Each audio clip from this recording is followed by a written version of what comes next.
Would you please tell me your name? My name is H.S. Berry, What does the H stand for?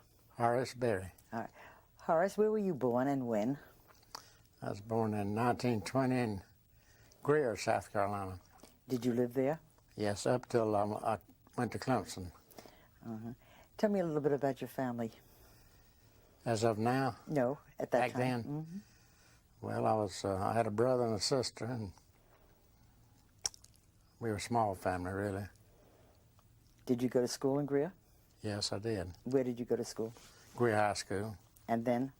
to Clemson, and I was in a class of 41 at Clemson. What did you do before you went into the Army? Well, during high school, I had a few jobs on the side, not too many. One was taking care of a little fish pond for people to fish, and another one I was supposed to help the clerk in the store, but I was too small to do that. What year did you enter the Army? I went in 41, right out of Clemson, Right out of Clemson. Right. In what capacity? as a second lieutenant. See, Clemson was all military at that time, and I'd say 99% of us went directly into service. In fact, I received orders to active duty before I got my diploma. You went in as an officer? Second lieutenant, yes. And where did you serve at that time? Where were you stationed? Well, initially I went to Camp Crow for 10 months, and then I went to Canal Zone for 10 months, and I joined a battalion, and I spent the rest of my service in that particular battalion. Stationed where? Well, I was stationed all over. When we came back to States, I went to Fort Benning and Colorado Springs, and then California, and then back to Benning, and then overseas again. What year did you go overseas? 45. And where were you stationed then? Well, all over. We were in the infantry. We were on the move. Did you see any action? Yes, I saw some action. How did you happen to come to a camp? Well, if I can explain a little something, we were at the stage of the war. We were part of the 71st came to this camp, and 71st Division, Infantry Division, and we were part of the 3rd Army, which was Patton's Army. And at the stage of the war, when the tank people were moving forward real fast, the enemy was retreating, and us in the infantry, we were going through what we call a sweeping operation. We'd go into woods where we thought there's some small groups of enemy into towns, trying to prevent sniper fire and that type of thing. And then we went in one little town one morning and did our standard procedure, and when we were leaving, we ran into some refugees. That's the first I saw of the people of this camp. Where was this? In what country? Austria, near Lambach, Austria. Had you heard about the what was going on in the camps? No, not at all. Nothing. We were just in the infantry trying to survive from day to day. And how did you get into this camp? How did you happen to get into? We saw some of the inmates along the road after we left this little town, and we knew they were prisoners. They had on stripy clothes underneath all their ragged clothes.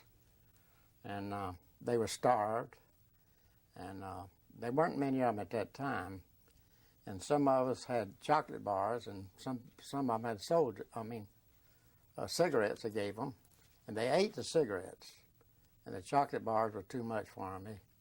They got stomach cramps and just turned over. And unfortunately, some of them died right on the road. It was just too much for them all at once. And then we went into Lombok, and I was assigned, my company, K Company, of the 5th Battalion, 71st Division, was assigned to protect the division rear CP, which we had standard procedures of doing certain things, guarding the bridges, certain places, and guarding the rear CP. And we had a lot of German prisoners at that time. All the prisoners our division had been getting were sent back to the rear CP. We had over 10,000 German prisoners at that time. So I was told this camp to go to it and bury the dead and send the living to a hospital in Wales, Austria.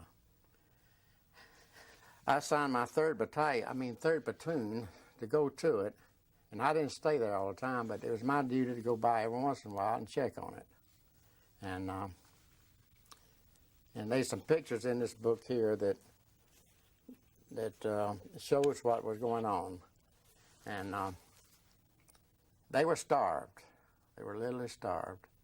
And some of them had knowledge enough to know what was going on, but most of them didn't. They just sitting around dazed, trying to pick lice off themselves and sores. About how big a camp was this? Well, the book says they were up to 18,000 there. Now, I don't know how I can verify that. But there were a lot of them there. I had nowhere to hide. How did you feel when you first came in? Well, I couldn't believe it. I just didn't know anybody could be treated like that. And this book relates that they were Hungarian Jews, distinguished doctors, lawyers, and the elite type of people. And I myself couldn't understand why the Germans were trying to save them except for their knowledge. And if they were trying to save them, I didn't defeat them, but they didn't. And this camp was all wooden. I don't remember seeing no cement floors. I don't remember seeing a barbed wire. I don't remember seeing any steel. It was strictly wooden. And it appeared to me it was temporary camp. It made out of logs and slabs from sawmill. But I don't remember seeing any fences. But anyway, I don't know how long it took us to get them all to Wales, Austria that was living. And this book here will show SS troopers. We use only SS troopers to bury them. We made that as a point. Like I mentioned, we had plenty of those to go get, so we did. And under the direction of our military government is what I did primarily. Could you describe a little bit of what the camp looked like? Well, as I keep referring to this book, pictures worth 1,000 words. It was in a wooded area. It was in a thick woods. The trees weren't but about a foot in diameter. And you could be within 100 yards of it and wouldn't know it was there. And the latrine, they had 12 holes in a outhouse latrine. And most of them never did make it to the bathroom. And I understand they were shot if they had to get rid of anything before they got to the latrine. And the smell was unbelievable. It was just something you never forget. The inmates, the prisoners, they tried to make little fires around and try to cook something. There's a dead horse down the road that they'd found and trying to bring in and feed themselves. Now, this was after the liberation? This is after the liberation of this camp, yes. Mm-hmm. And this camp did ever say Gunskirchen Lager. And like I say, it's near Lambach, Austria. Now, where the name came from, I have no idea. About how many dead did you find there? Do you know? There's no way to count them. No. They were scattered. I relate to this book again. They were scattered all over the woods, and some of them tried to walk off and all. And of course, we buried them. We had the SS prisoners bury them in mass graves in the woods. And these refugees were sent where? You sent the live ones somewhere, you said. To a hospital in Wales, Austria. And we used our trucks to do it and our drivers. And of course, we met the SS loaded them. And none of them were able to get up on the trucks. We had to help them get up, all of them. Mm-hmm. Were there people around the camp when you liberated the camp? None whatsoever. You wouldn't even know the camp was there. About how far was it from a town? Would you have any idea? Lambach, I'd say about 2.5 or 3 miles. And incidentally, I'm glad you asked that. Somebody along the line decided to send a group of us into Lambach and knock on all the citizen doors and make them get out, the ones that were able, and marched them down this camp so they could see it. And there weren't much women and children mostly. There weren't many men in the group. But they shook their head that I'm sure they didn't realize what was going on. The citizens didn't. You said the smell was so bad. How far away could you smell it? It depends which way the wind was blowing. And I'd say 100 yards at least. Mm-hmm. About how long did it take you to clean up the camp? I don't remember that for sure. It was several days. Mm-hmm. And it may have been a week. Then after this, the cleaning up of this camp, where did you go from there? Well, I might intervene at this time. There's a fellow that was an art student, Norman Nichols, and he was sent to make sketches of some of the scenes of this camp, and they're in this book also. And then we went on to Enns River in Austria, and we stayed there a few days, and the war was over. Did you see any of the other camps in Europe? Yes, I went to Dachau after the war, and I have a lot of pictures of those too. And if I may, I get them to help me remind myself. Mm-hmm. Yeah, we'd like to see some of those. Just hold them up. Well, Put them up near your face. The entrance of the buildings, I have several of those. They were elaborate buildings. These aren't the best pictures in the world. I didn't have but a camera that I'd borrowed, and the film wasn't too good. But these are the moats, the crematory where they burned them. And first of all, here's a wall, and there's a stain across the top and a stain across the bottom. And I have another picture that's similar to that they shot the prisoners that didn't want to cooperate. And they let some of them stand and some of them kneel. It's their choice, I guess, but it's such a choice. But this is another picture of the wall. You see blood stains here and blood stains there. And as everybody knows, they had the crematory there and burned them. And I'm sure this is nothing new to most people that have heard of Dachau. They had this false room, no windows, anything. They told the prisoners to undress. And the men and women were sent in there on a fake thing like they were going to take a shower. And they were gassed. And there's a room next door to it that was no windows and all in it. And they piled the bodies in there till they got around to where they could burn them. And another horrible thing I thought, here's a picture of a long dog pens, German police dogs. There's a close-up of them, that they guarded the place. And they fed them by turning them loose in that room where these bodies were stored. And, of course, the bodies weren't burned very well, a lot of them. And there's a picture here showing on top of a pile of ashes, there's a foot. There's a foot right there on top of a pile of ashes. And like I said, it was a well-built building. I don't know if it was something that they transformed. See, here shows a good building with roofs and all like they have in Germany.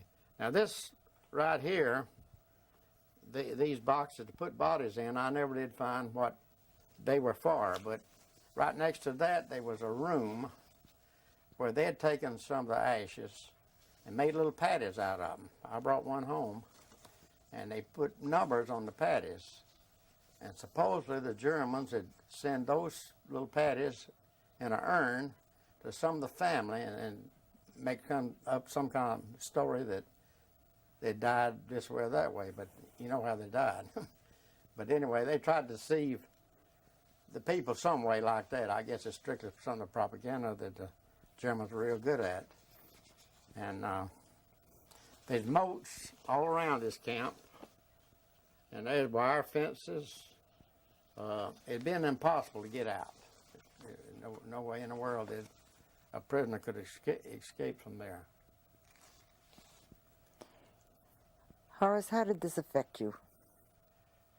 Well, I don't really like to think about it, but it was part of history, and it's inconceivable how people of one race could treat a people of another race in that way. It just, it's, you can't believe it. But it happened. Under Hitler's regime, he certainly brainwashed a lot of people, is all I know. Were most of the American soldiers surprised when they went into Dachau? Naturally, yeah. Were there any live prisoners at all when you went into Dachau? Well, some of the survivors were guides there. They told us about the gassing in the room and about the dogs and that type of thing. The dogs were gone when we were there. But some of the survivors told us all about this. There were still a few survivors there when you were there? There were few, Dachau. yes. Had this sort of permeated throughout the Army, that what was going on? Did many of the soldiers know? No, or have really. Nobody had any idea? Not really.